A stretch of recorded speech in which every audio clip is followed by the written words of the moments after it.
Hello, this is Tom Sargent. Um, Today we're going to begin talking about the price level, inflation, and some of the basic theory that's widely used at central banks today to analyze the determinants of inflation. And I'm going to begin with this striking graph, which on the x-axis has time from 1600 to almost 2000, and on the y-axis has the price level. It's a price index. It's actually the log of the price level.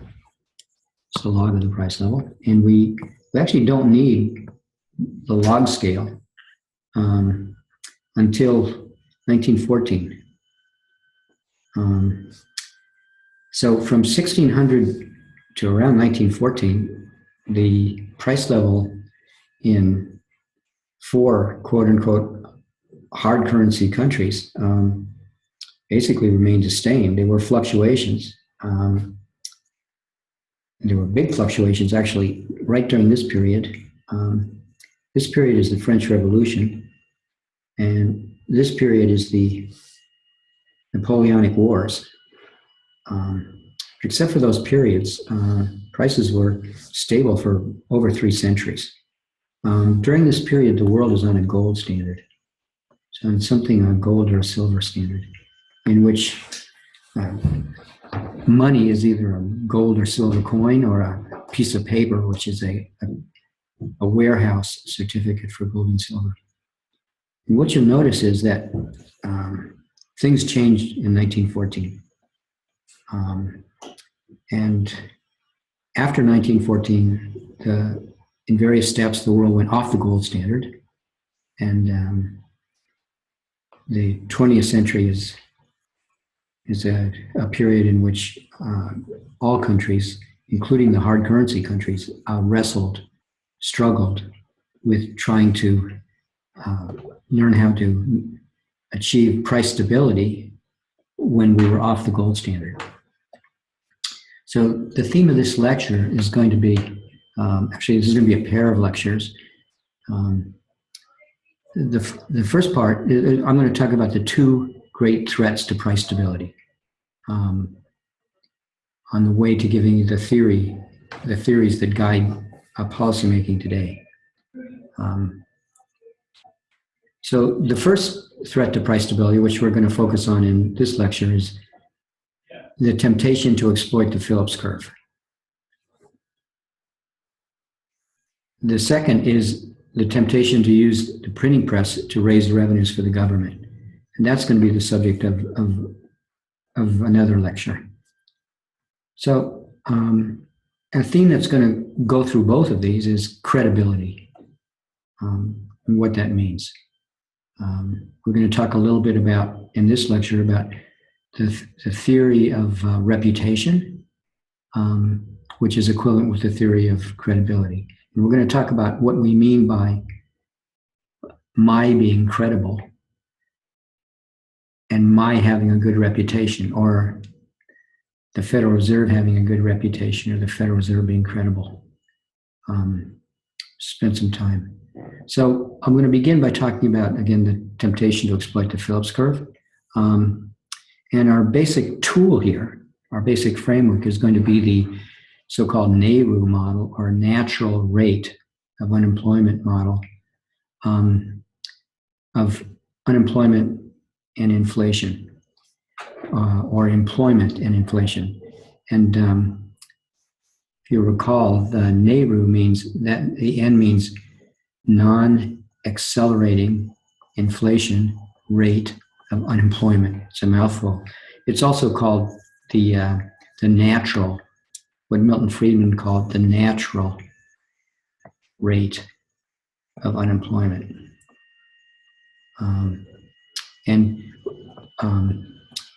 We're going to spend some time talking about what natural means. We'll remind you of that. So there's going to be a supply curve, and there's going to be That's a long-run supply curve, and that's going to be associated with the so-called natural rate of unemployment, and there's going to be a short-run supply curve. So that's where we're going. Okay, so before we go there in detail, I'm going to tell you a story that we're going to loop back at the end and try to understand this story, which is quite puzzling. So this is a story about two people, the chairman of the Federal Reserve, Alan Greenspan, in 1994, an NYU graduate, and Alan Blinder, who was the vice chairman, two very smart people. Blinder being an academic at Princeton, who the first President Clinton appointed to be vice chairman of the Fed. So there's an incident that's quite famous and puzzling in a way that occurred in Jackson Hole at the famous conference that occurs every year in August among central bankers in Jackson Hole, Wyoming. And Alan Blinder gave a speech there that created a great deal of controversy. And it was a controversy that Alan Greenspan manipulated or contributed to in a very subtle and shrewd way. So the background for this is the Fed is a creation of the United States Congress, Federal Reserve, and it has some mandates or goals that it's supposed to pursue. The Congress gives the Fed lots of independence, but it tells it what goals to pursue. And the goals are embodied in two laws, the Full Employment Act of 1946 and the Humphrey-Hawkins Act of 1977. And those acts tell the Fed that it's supposed to do two things. It's supposed to keep inflation low, and it's supposed to keep unemployment low. So that's a so-called dual mandate. That's the law. So here's the story. So in August 1994, Alan Blinder was at the Jackson Hole conference, and he gave a speech. And what he pointed out basically was that there was a dual mandate, that the Federal Reserve should not only have as its target low inflation, it should have a target of low unemployment too. It should look after both of those. That was the content of his speech. He also said that in the data has complicated trade-offs between inflation and unemployment, and that recognizing that and making policy in light of that was one of the roles of the Federal Reserve. That's what he said. And basically, to an academic economist, his talk would be very uncontroversial. He's talking about laws and some things that were in the data. But this created a great deal of controversy for reasons that we're going to delve into. Because in the years before that,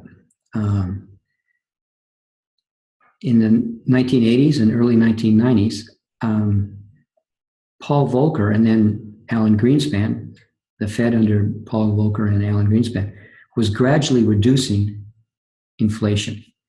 And it mainly talked about, when Chairman Greenspan gave talks, it was often about the importance of reducing inflation, and he gradually managed to bring inflation down and was still doing it in the early 1990s.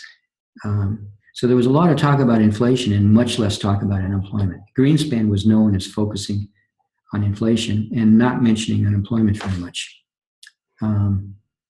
So when Blinder gave his talk, what I'm talking about is this is all described in a fascinating article in the New Yorker by John Cassidy. So Blinder gave this speech, and after he gave that speech, reporters asked Blinder, is what you're saying, it seems to contradict what Alan Greenspan says. And the press conjured up a notion that Alan Blinder was soft on inflation relative to Greenspan, and there was a disagreement. And what happened was Alan Blinder denied that there was any rift, basically said, I'm just saying what everybody knows. And you can see some of these quotes here. But Alan Greenspan, this is documented in the New Yorker article, Alan Greenspan could have just agreed that there was no rift, but he was just out of contact. It was impossible for the press to discover it. And Alan Greenspan didn't help Alan Blinder at all. So the consequence of this was Alan Blinder never said anything again in public that could in any way be construed as contradicting Greenspan. And within a year or so, Alan Blinder resigned from vice chairman of the Fed and went back to Princeton. It's quite a story. So the question is, what is going on here? What is going on here behind the story? It's pretty hard to make sense of it because why didn't Greenspan just say there's no rift? And of course we have this dual mandate, and of course there's this relationship between inflation and unemployment in the data. So part of what we're going to learn today is to hopefully to understand this controversy and other things a little better. So I'm going to begin by talking about the U.S. Phillips curve. It's a very famous relationship, and it continues to preoccupy people at the Fed very often today. Almost every meeting we're going to see the Phillips curve is at the heart of the Fed meetings or Bank of England meetings or ECB meetings for that matter. Okay, so I'm going to show you it's always good to start with some data. So I'm going to show you just some time series about inflation and unemployment. I'm going to show you this in two ways. First, I'm just going to accumulate the data, and then I'm going to take 5-year windows. So I'll tell you what I mean by that. So let's go look accumulated U.S. data first. And I'm going to graph male unemployment. And the only reason we do males and rather than females is we don't want our unemployment to be a reflection of changes in the demographic composition. We want to factor that out. This is commonly what is done. And we're going to plot unemployment and consumer price index inflation, standard measure of inflation. So here's what we do. If you look at this graph, first we have data, just a few points. We're going to add more and more points. So as we go from here eventually to here, we're just adding more and more points. So here's 54 to 58. Here's 54 to 63, and so on. And then we're just going to plot a least squares line. This is unemployment, and this is inflation. And so we just put a scatter point. And then we're just going to draw, basically it's a least squares line. And what you'll see is this is a noisy, quote unquote, relationship, but in the early period, it's negatively sloped.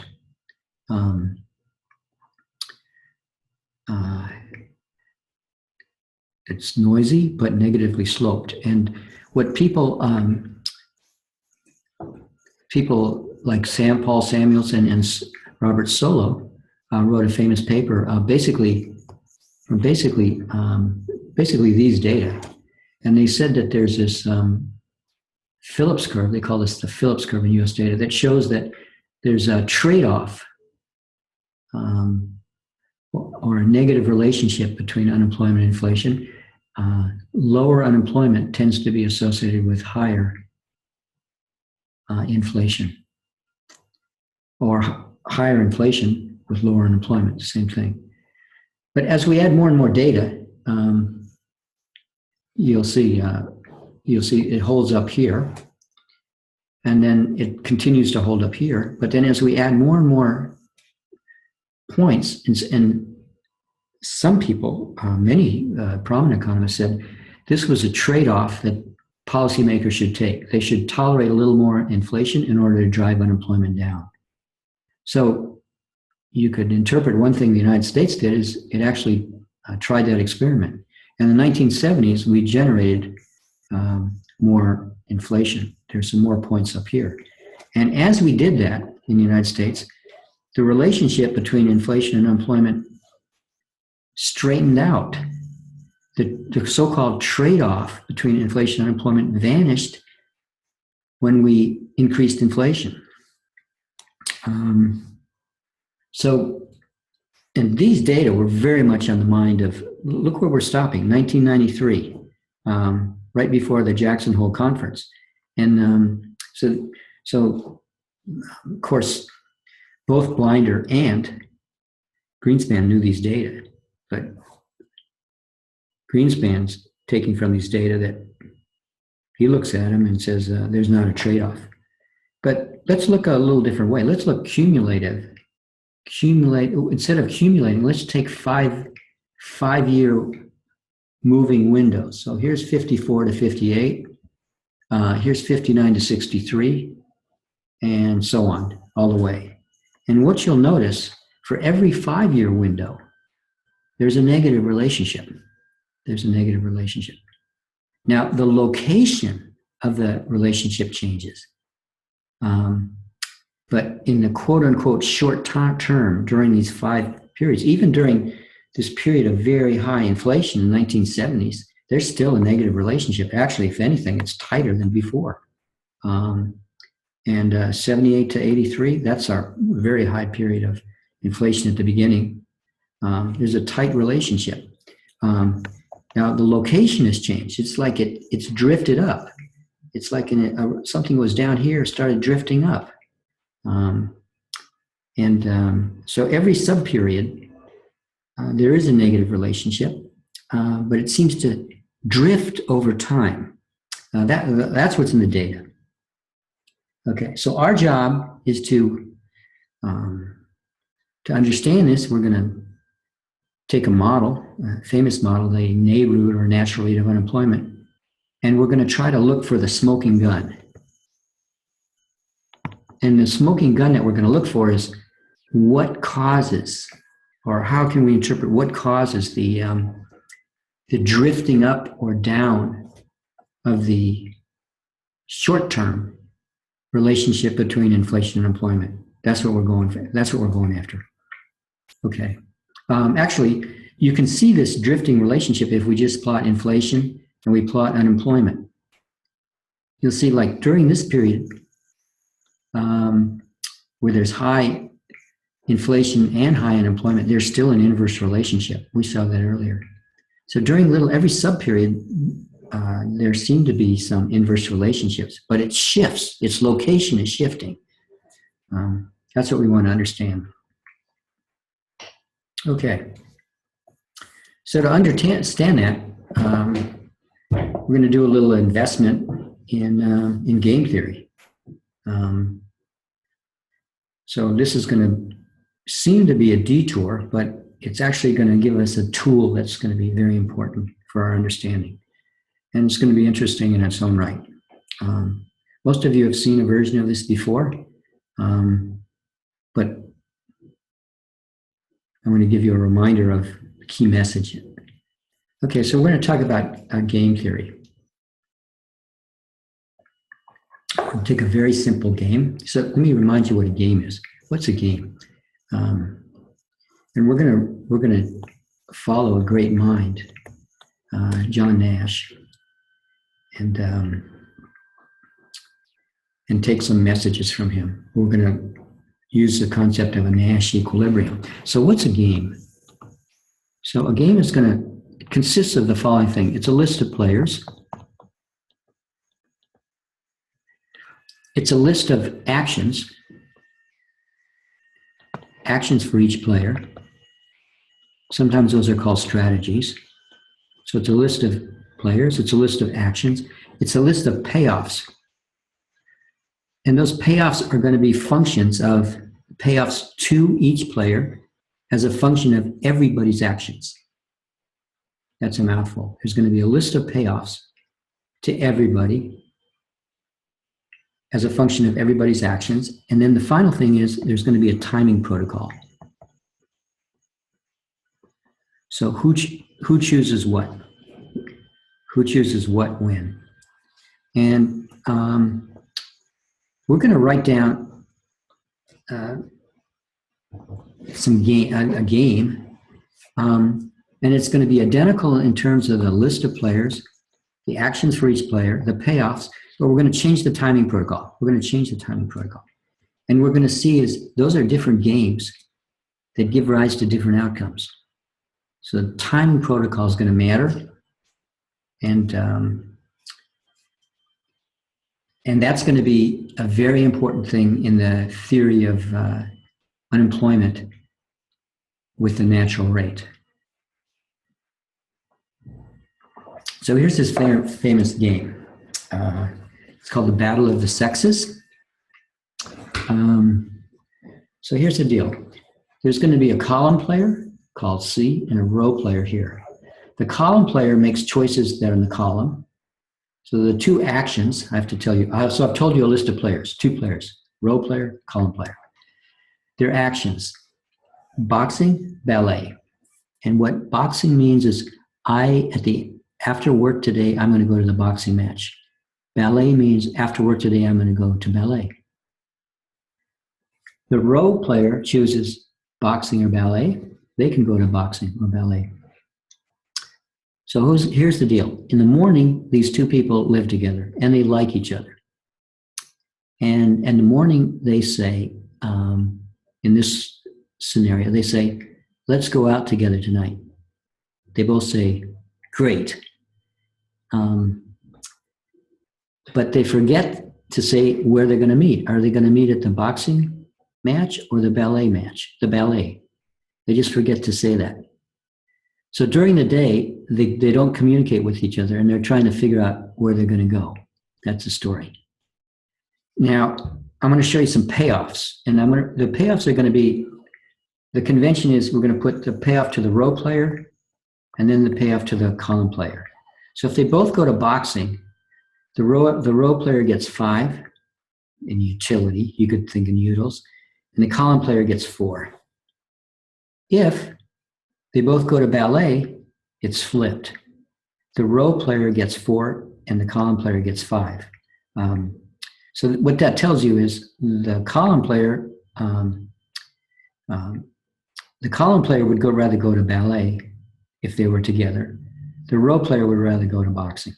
That's what this tells you. Well, what if they pick different things? Well, if one goes to ballet and one goes to boxing, they're both miserable. They both get 0-0. And this pattern of payoffs, that's what the row player gets. That's what the column player gets if the row player picks boxing and the column player picks ballet. That's the way this goes. So this tells you there's a preference for them being together. But they disagree on where they'd rather go. That's the way this game is set up. Okay, so now we need the secret weapon, a Nash equilibrium. It's this powerful notion of Nash equilibrium. And what it says, it's non-cooperative. This is called non-cooperative game theory. So the notion of equilibrium is very powerful and extends. It's a key tool of economists. We're going to what is a Nash equilibrium? First, it's a strategy choice made by each player. It's just a list of the choices that they actually make. And a Nash equilibrium, to be a Nash equilibrium, that pair of choices is going to have to satisfy the following. Given what the row player chooses, the column player's choice is optimal for the column player. Given what the column player chooses, what the row player chooses is optimal for the row player. So both of them are, when they make the choice, they only look at their own payoff. Taking the choice of the other player is given.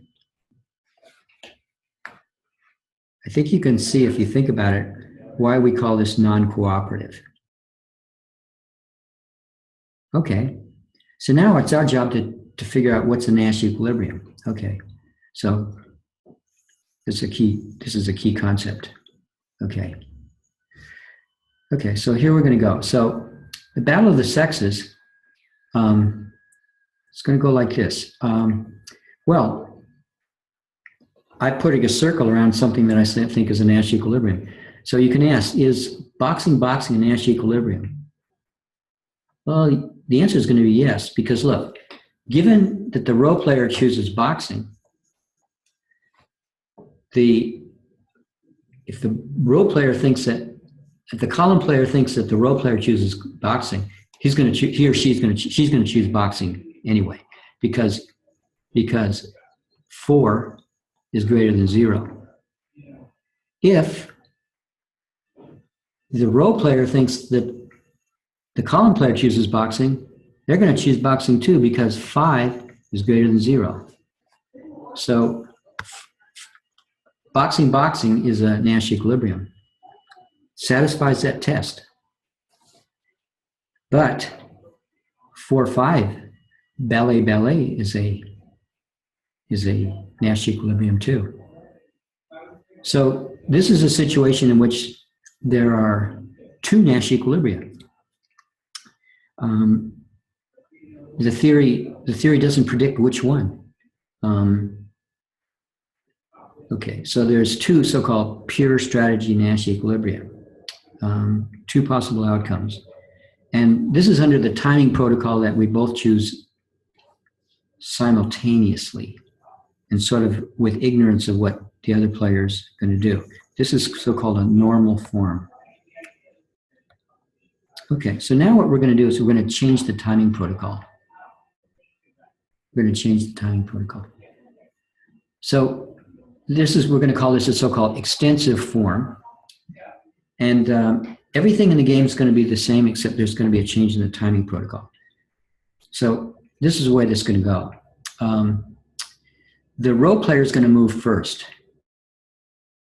If the role player chooses boxing, then the column player faces the following little choice.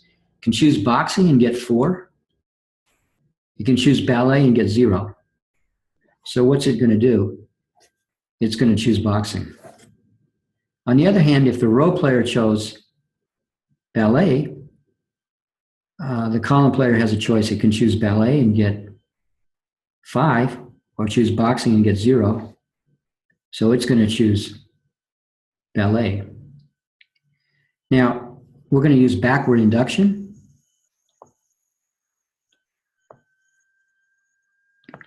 Powerful tool. So the role player understands this and confronts the following situation. It can choose either boxing or ballet. If it chooses boxing, it's going to predict that since the column player will know that it chose boxing, the outcome will be boxing, and I get 5. If I chose ballet, I predict that the column player would choose ballet. I'd get 4 this time. So now there's a unique Nash equilibrium, and it's 5-4. We go to boxing. We go to what the first role player wants. Now, if we flip the timing, so that's the Nash equilibrium. If we flip the timing and the column player moved first, the situation would be completely reversed, and we go to ballet. So here, there's an advantage to moving first and then confronting the other player with your choice and letting the other player choose. So there's a message from this, as simple as this game is. So you ask, why is this a fascinating game? Why do important game theorists talk about this? Because it illustrates a principle, the battle of the sexes. And the key message is, let's have the key message. It's games with identical payoffs and lists of players, but different timing protocols can have very different outcomes. And we're going to see this again. We're going to see this in a macro context. Timing protocols are going to matter. So we want you to keep this principle in mind as we turn to study government policymaking in the presence of an expectational Phillips curve. That's where we're going. Okay.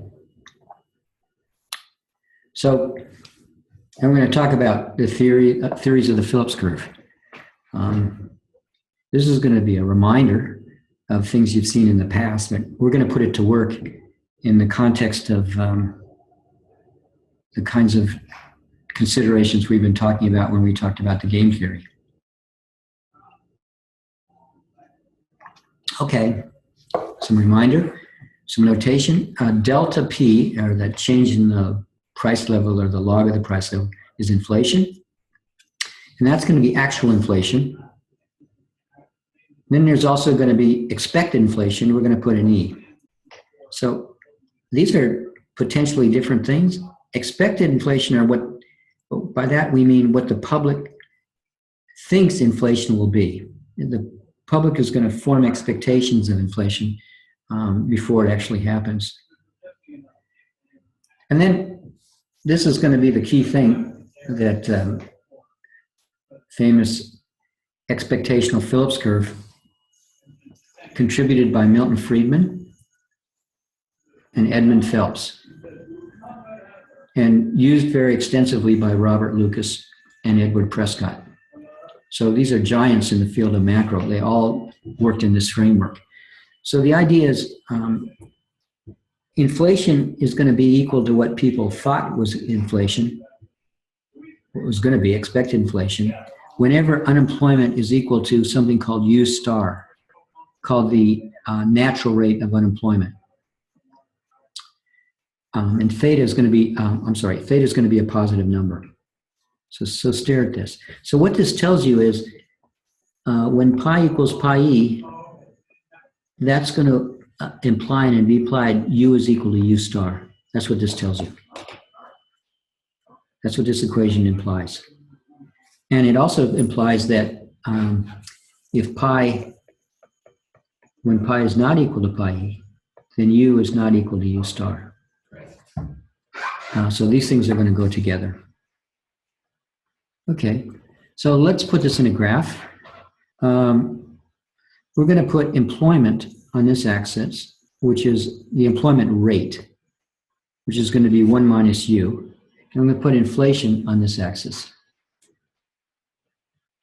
Okay, so the first thing we're going to draw is a so-called long-run supply curve.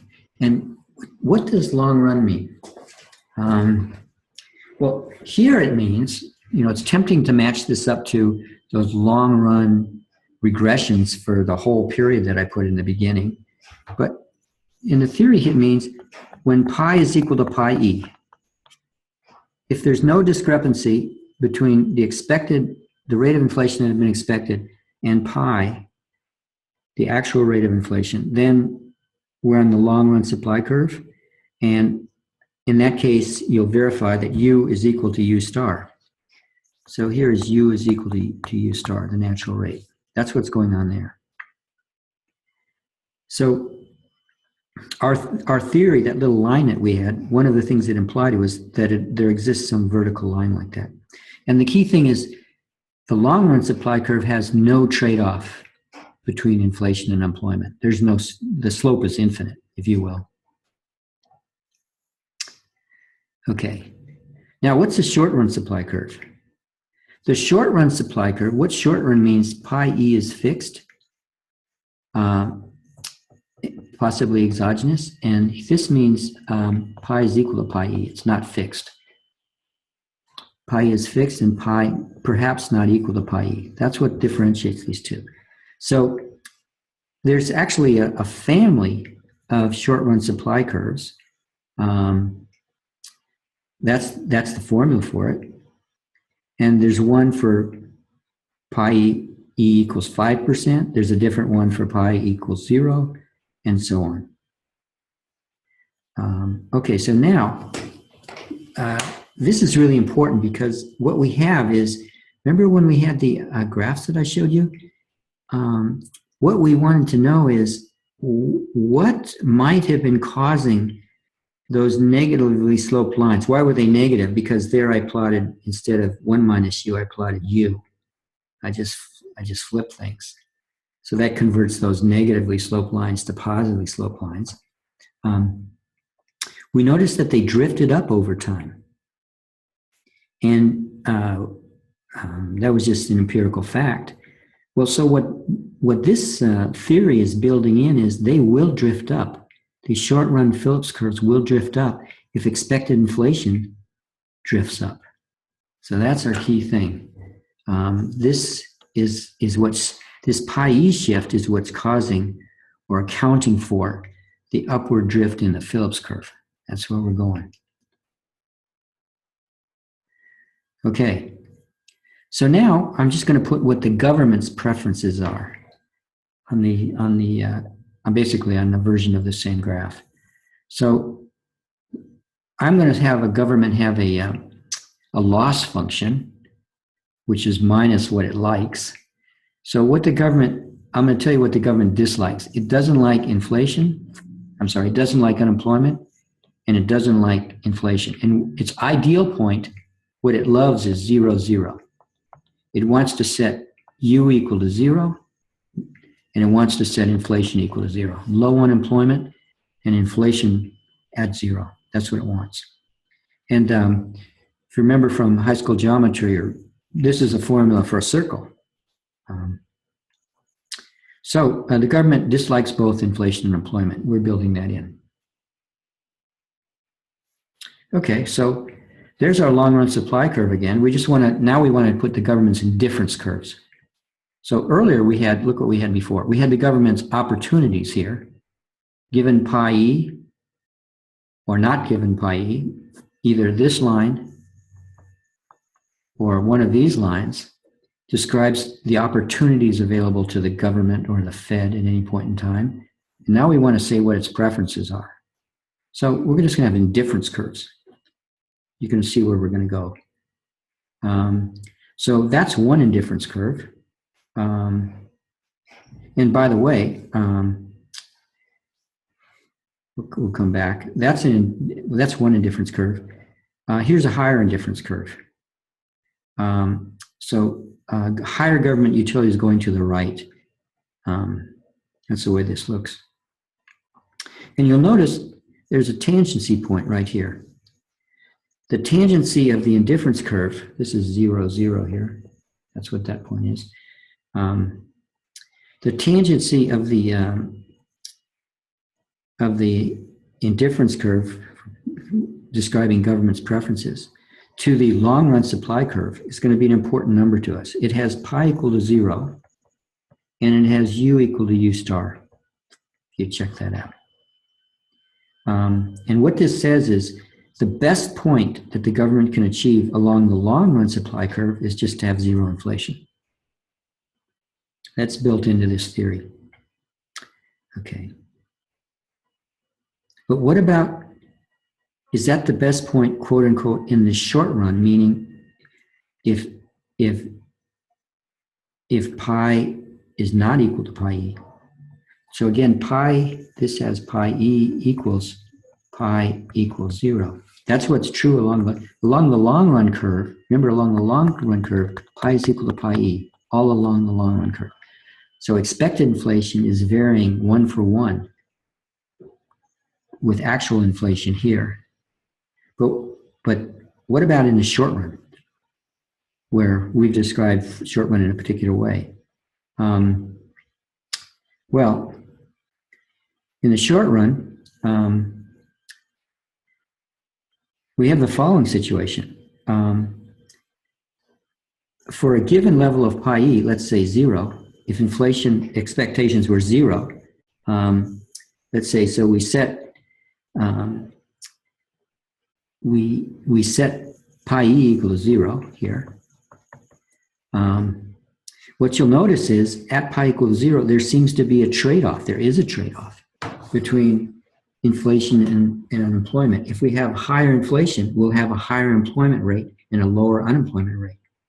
And in particular, we get a new tangency, which is right here. And why is that better? Because the government, this is higher utility in this direction. So what this tells you is if pi e can be locked at zero, the state of expectations is anchored at zero, then the government can actually make things better by having some inflation. It moves to a higher indifference curve. It's built into the structure. So what this gap here, this gap is a temptation for the government to inflate. So this is how we began, remember our subject, the temptation to exploit the Phillips curve. Okay, so here's what's going on. Okay, so now we're talking about exploiting the cruel trade-off. Well, that's what we just talked about. Okay, and now I'm going to go fast over this. Well, exactly how do you raise pi e? Or how do you raise pi given pi e? How do you raise pi given pi e? How do you raise inflation given expected inflation? So that's a technical matter. The government actually manipulates aggregate demand. There's technical things, which I'm not going to focus on. We're going to take for given that it can do that. So there's a graph that shows how we do it, but I don't want to focus on that. You can just do it. Okay, so now we can ask, so notice the following. What we have this is, remember there's a family of Phillips curves. That's pi equals 0, but there was another Phillips curve.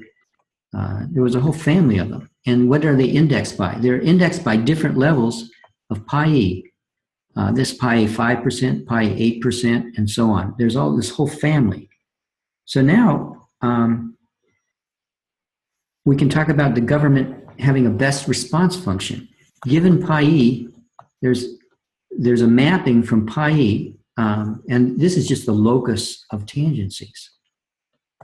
There's a mapping from pi e to pi, given what people expect, given the state of expectations. This tells you what how the government should set actual inflation.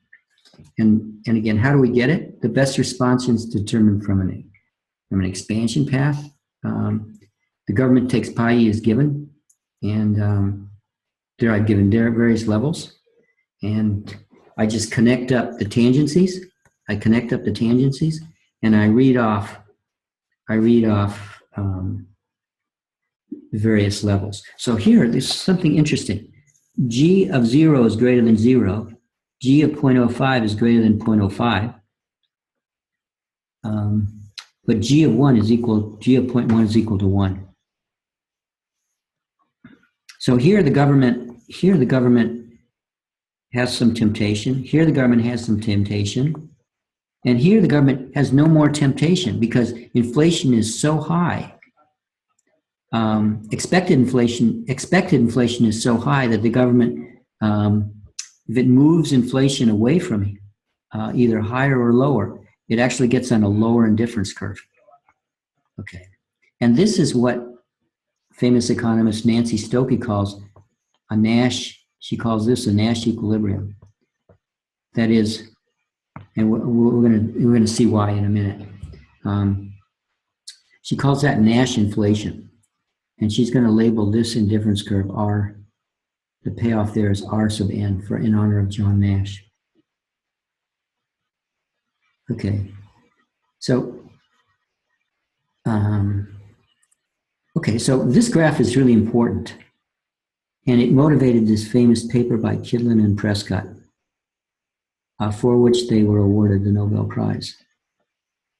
Because in this, a version of this graph is in their paper. They say if pi e is equal to 0, Then what the government's going to do is they're going to set actual inflation, G of, remember, this is pi equals G of pi E. That's our best response. Those are locus of tangencies.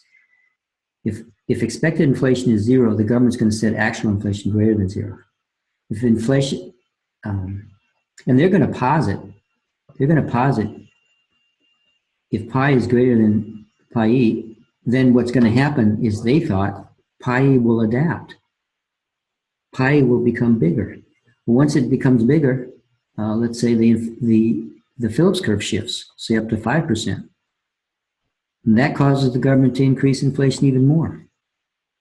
And that continues until we get to this point. So here, expected inflation is so high that the government has no incentive to set inflation anything different than expected inflation.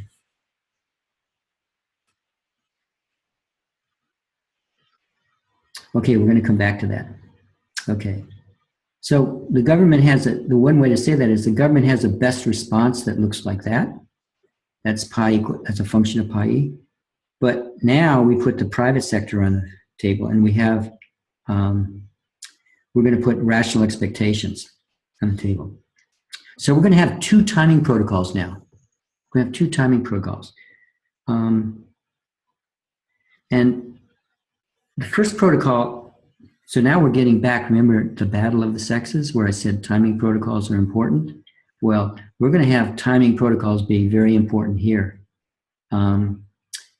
And the question is actually going to be, what is the constraint facing the government? Is it the short run curve or is it the long run curve? This issue is going to be really central to the way monetary policy authorities think. So one timing protocol is the government can't commit. I'll talk about what that means. But it must decide period by period, either after or simultaneously with the private sector. And essentially, it's going to take pi E as given. It's going to take the state of expectations as given. So what we're going to have to remark here is something important. I've attended some briefings at the Bank of England. So very interesting, where the Monetary Policy Committee looks at all the data that are available before it ends up making its policy decision. These meetings occur basically monthly. And one of the things that it spends a lot of time doing is estimates of pi E from the market. It wants to know is what is the current state of expectations. It's an important ingredient. And it uses the phrase, are those expectations anchored? Are they anchored? So the discussions are more about are they anchored and what value are they anchored at? And there's much less discussion as what anchors them. We're going to come back to this. What anchors them at their current values? It's more like at what value are they anchored? And these discussions, the way these discussions go is members of the Bank of England or the Federal Reserve staff bring in estimates of pi E that are from various sources. One source is expectations surveys.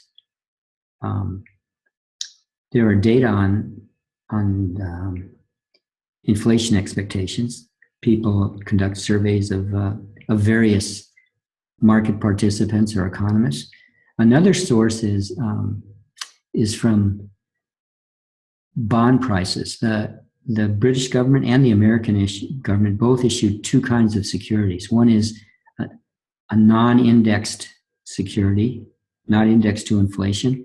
The other is the payments are indexed to inflation. And by studying the discrepancy between the yields on those securities, you can back out what the market thinks expected inflation is.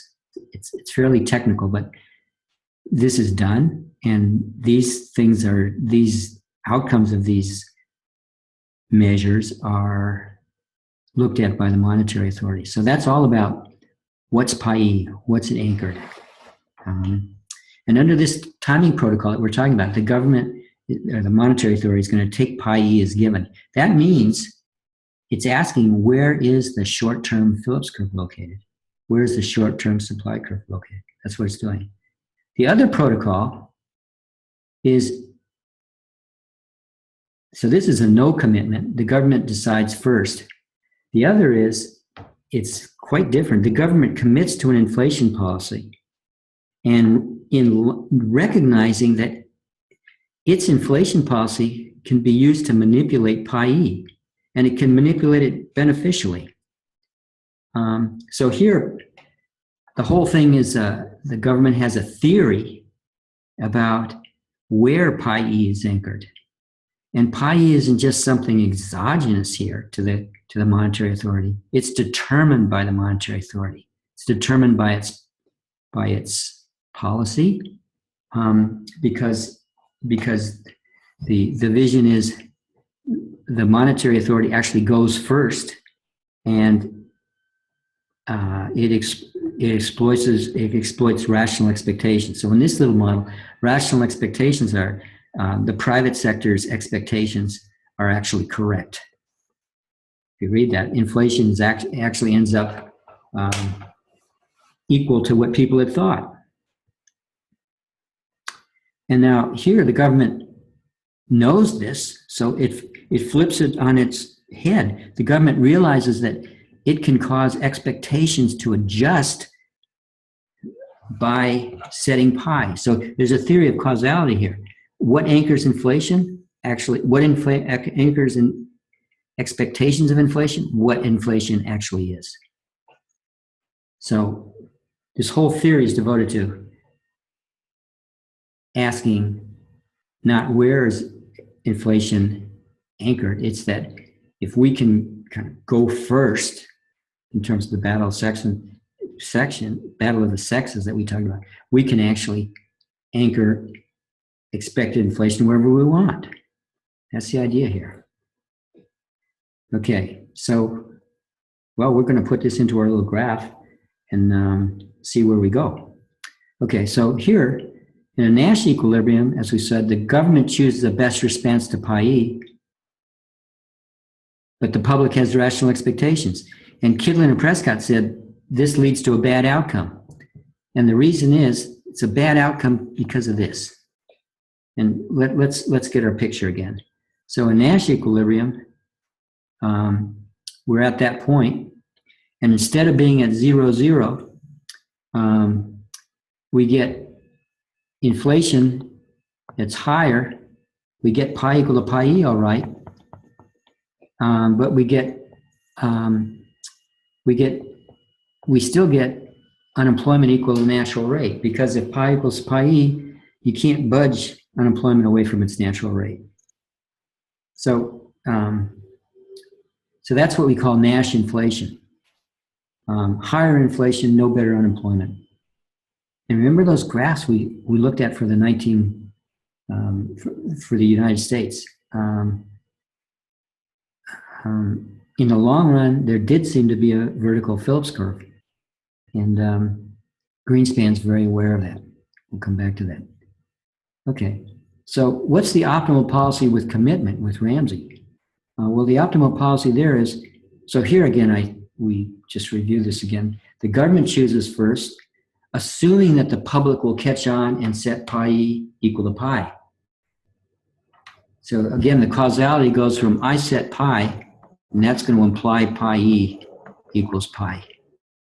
Why? People have an incentive to forecast correctly, and if the government succeeds in keeping inflation at 0, people can figure that out.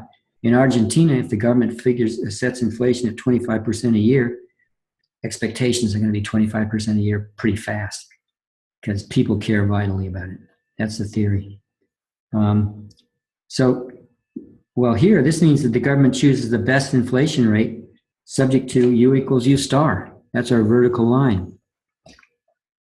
And it's going to be right there, that we had before.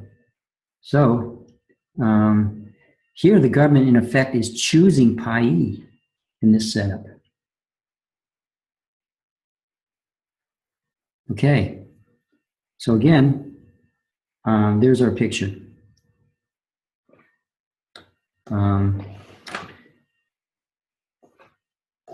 Okay, so that's the, and what Kidlin and Prescott point of their article was timing protocols matter. The sentiment of their article was it would be better if the government had the ability to commit and recognize this. But they said, given the way the Federal Reserve actually behaves, it doesn't have that ability. And instead, the so-called natural timing protocol, according to Kidlin and Prescott, was the protocol in which they take pi e as given and then do the best thing. So they predicted that the outcome would be not the so-called best with the long run, but the Nash equilibrium. Okay, so here's where we're going to go now. We're going to talk about the temptation at this best equilibrium when pi is equal to pi e equals 0. The short run supply curve looks like this, and there's a temptation to inflate. The temptation to inflate is that gap. So there's higher utility there. So the tension here is if the government sets pi e, takes it as given, and forgets the fact that it is not given, but it ultimately, over a longer period of time, it's not given, and it is instead something that's chosen by the monetary authority, then it will have a temptation to inflate. So now we're going to talk about, now we're slowly getting back to what was going on at Jackson Hole, and how does this little set of theory help us understand that? That's where we're going. Okay, so I'm going to talk about cures for temptation.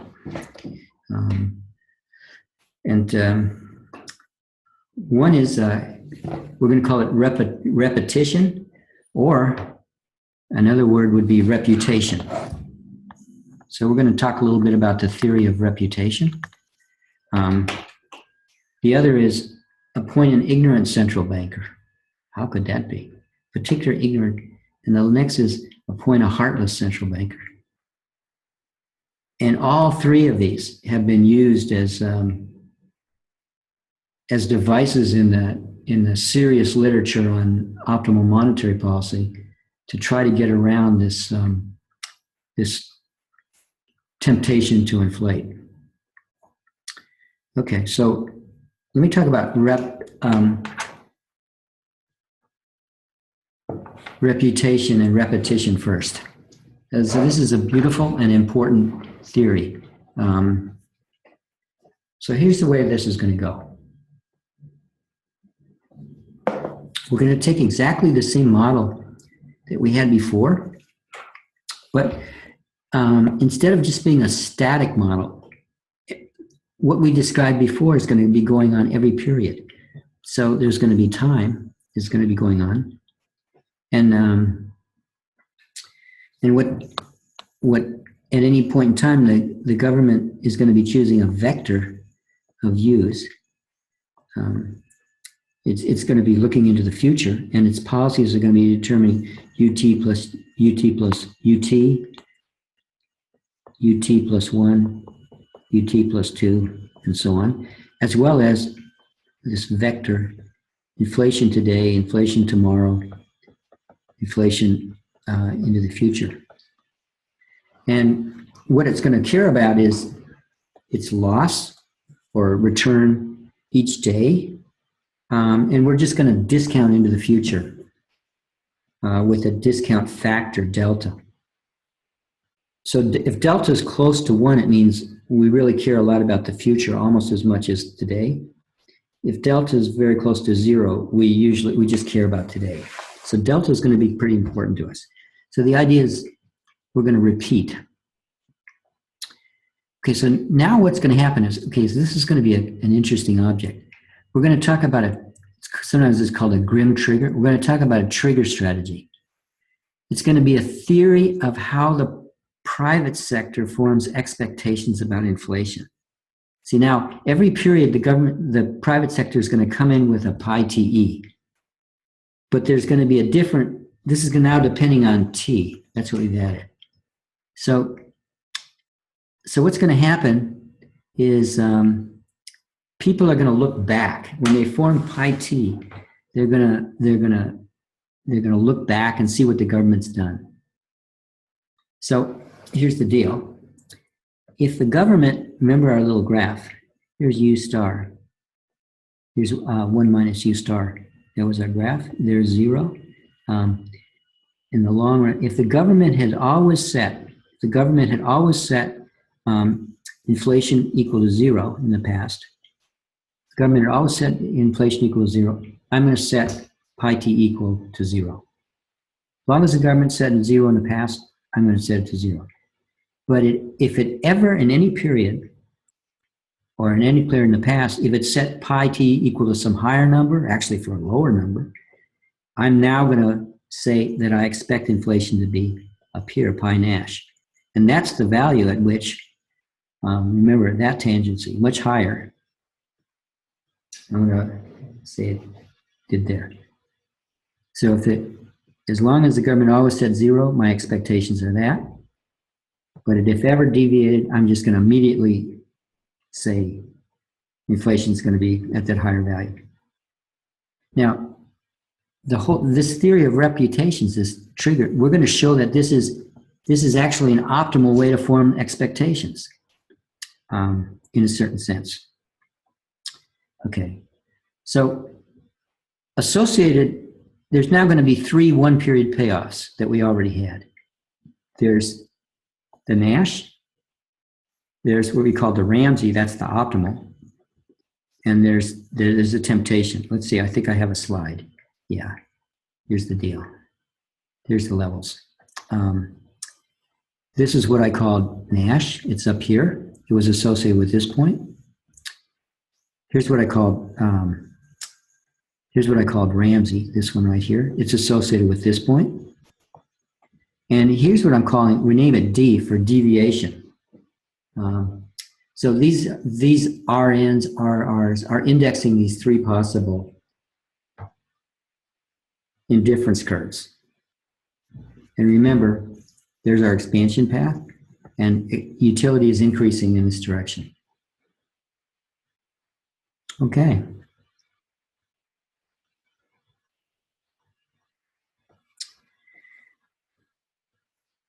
Okay, so there's my, so there's these 3 possible values. And the key thing is RD is greater than RR is greater than RN. So this is how it's ordered. This is the temptation to deviate. This is the gain to commitment. So RD, this is a good thing to put. RD, this is the key thing. RD is greater than R Ramsey. That's the temptation to deviate.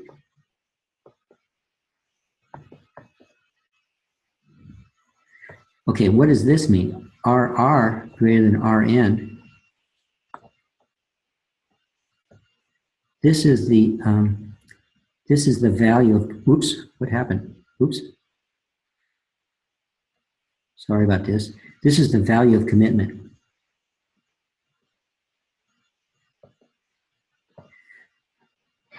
Okay. So here's what we have. We have this calculation. So here's the temptation, the value of doing the so-called Ramsey or optimal thing is this. Value associated with the Nash equilibrium is this. So what this is this value is stay down here. This value is pay the price of having deviated before, and you're up here at a lower curve. So this is greater than this. And here's what you get if you deviate. So what if you deviate, what do you get? Well, you get RD today, but you only get it for 1 period. And then after today, you get RN, Nash. So what you're doing is you're mixing. Where are you going on a graph? Where are you going? You're mixing between, you get this forever.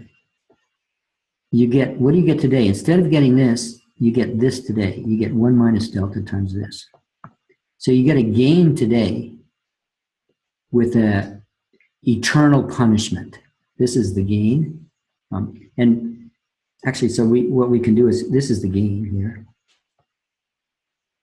So the question is, will the government want to deviate? When the government is confronted with these type of expectations, will it want to deviate? That's the question. And the answer is, it's going to depend on the discount factor. So you just do a little algebra. So the gain, whether you get higher intertemporal utility from deviating or not is the value of deviating minus the value of not deviating. So it consists of a gain today and an eternal punishment. And this number is always positive. This number is always negative. If delta is high enough, the punishment will deter the temptation. The punishment will deter the temptation. So here's the key thing. We'll talk a little bit about this. For delta close enough to 1, the punishment exceeds the temptation. And that induces the government to adhere to a Ramsey plan of low inflation. So the market is punishing the government through a system of expectations to which the government always chooses to adhere. This is a really key sentence you might want to stare at. Okay. So this is a theory of credibility. Now I want to spend a little last few moments talking about this. So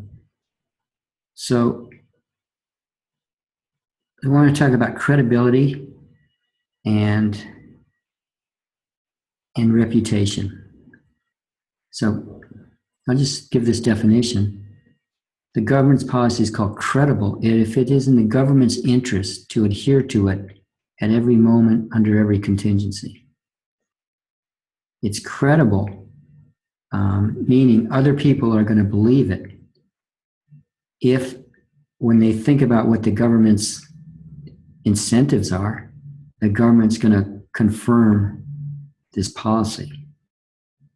And the fact that it's in the government's interest to pursue that policy is what inspires the private agents to expect the government to follow through with it.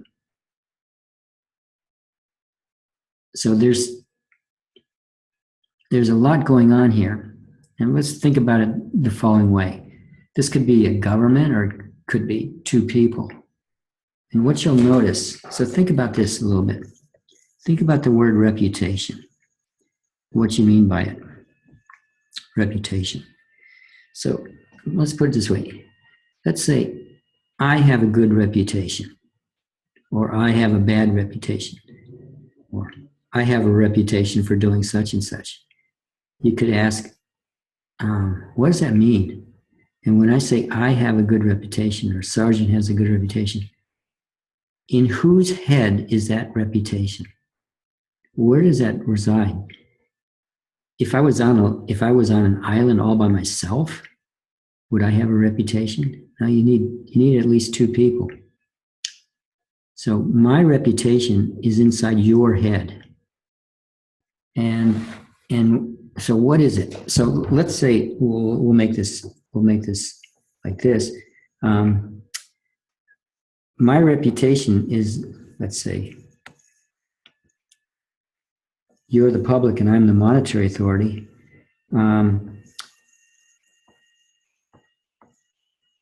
You have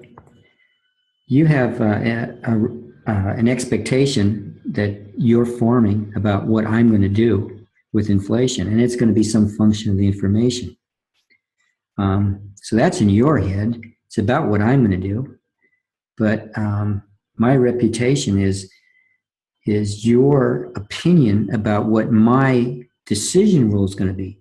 Now, my actual decision rule is going to be this. It's going to be, well, I'm going to do some things as a function of the information that I have.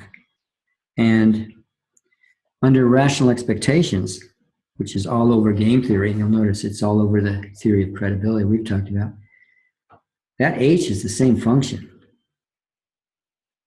but it's playing a double role. It's describing my decision rule. We'll put it this way. Here, that function that's a decision rule.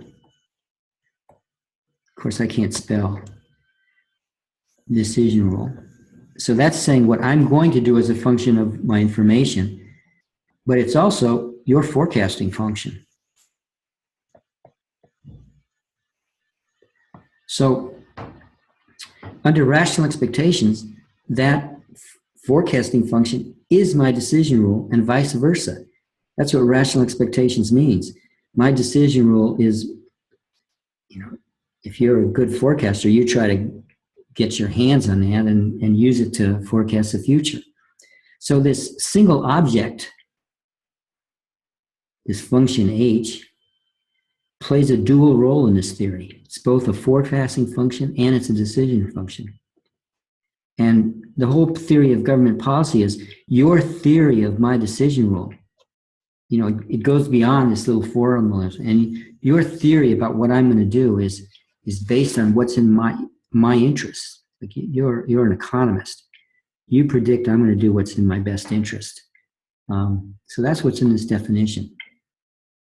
So this is the theory of credible policy. And I'll say a few words about this. Getting back to Alan Blinder, we're going to loop back to Alan Blinder and end near where we started. Alan Blinder, after he resigned as vice chairman of the Federal Reserve, wrote this wonderful book, really insightful book about the art and science of monetary policy. And he spends a large part of the book struggling with criticizing, praising, criticizing, going back and forth, the theory of credible policy. And it's the heart of the book is he's struggling with the dual role of this forecasting function. And towards the end of the book, he has the following account. He says, and he says this in words. He doesn't use a lot of equations, but the equations are there in his head. You can see. He says, oftentimes my colleagues and I came into a Federal Reserve meeting. Discussion went like this: the market expects us to do such and such. And if you follow, the financial press, before every central bank meeting, there's a lot of discussion of what the market is forecasting the Fed's going to do, or any central bank, the Bank of China, the ECB. It's going to keep interest rates the same. It's going to increase the money supplies. What's it going to do? And Alan Blinder describes there was a great deal of sentiment for not disappointing the market, confirming what the market had expected it to do. And in Alan Blinder's account, he says, well, usually we should confirm what it does, but not always. And then he gives some occasions in which he said, maybe it shouldn't in such and such an occasion. And he wrestles with, does the market always get it right? And, he's wrestling with this because, and the joint determination and the dual role of this. It's a fascinating discussion. Okay, so now we're going to come back and conclude with the following. So credibility is the government monetary authorities all over the world are very concerned with establishing credibility, and they're actually appealing to versions of this theory. This theory actually has much more to say about this. One thing you could ask is this solution, is this equilibrium unique? Does this really solve the problem? And the answer is actually no, it's not unique. But that's an advanced topic, which I'd love to talk about, but can't in a few minutes I have remaining. So the final, I said there were three, remember I said there were three approaches to managing the temptation to exploit the Phillips curve. The first was to allude to the theory of credibility. We just finished that. The second two are more brute force, but nevertheless active. So the first is appoint an ignorant central banker. So the person that's making policy is someone who actually does not know about the details, the nuanced details of the difference between the short run and a long run Phillips curve. And this ignorant central banker either pretends or is truly ignorant, doesn't realize that there's this discrepancy between the short run and the long run, and thinks there's always just the long run. So this is a central banker who denies even a short run Phillips curve. And that person will not be tempted to exploit it. So one way to read the controversy between Greenspan and Blinder at Jackson Hole is Greenspan is either actually or he's pretending to be the ignorant central banker, and he doesn't even want to talk to Blinder when he starts telling him, well, there are these subtle short-term dynamics to the Phillips curve that complicate our choices. He doesn't even want to talk about it. And why could that be good? Well, it's because the ignorant central banker, he's never going to be tempted to leave. He's just going to stick right there. He doesn't even know about this. He never heard of that. So he's not going to do that. And the diabolical or subtle or intriguing thing about this is the ignorant central banker actually does better. That's one interpretation of what was going on. So here's another one, heartless central banker. And this is an idea by the great economist Ken Rogoff proposed this. A heartless central banker doesn't have indifference curves. So, there's only two ways. We only have two things in play. We have the possibilities, or we have the indifference curves. And the ignorant central banker is playing with the possibilities or views of the possibilities. The heartless central banker is changing say we're going to find somebody who has different difference curves. And in particular, it's someone who only cares about inflation. So has so-called lexicographic, preferences that say, I just am happier, so lowers inflation. For me, I'm unwilling to trade off inflation, so that's higher utility, and I'm just going to go, my bliss point is right there, and I don't care about unemployment. So the heartless central banker, this is the Ken Rogoff idea of strategic delegation. And inflation targeting, which in the last 20 years has spread throughout the entire, many countries. Inflation targeting is really unitary. Inflation targeting is really a concession to the heartless central banker. It says, don't worry about unemployment. That's not the job of the central bank. That's somebody else's job. So that's called strategic delegation as a commitment mechanism. And that's an idea of Ken Rogoff. So that concludes the discussion of the first great threat to price level stability once we leave the gold standard. And the second, which we'll talk about on another occasion, is inflation finance, the temptation to use the printing press to raise revenues for the government. But that's going to end our discussion now. Thank you.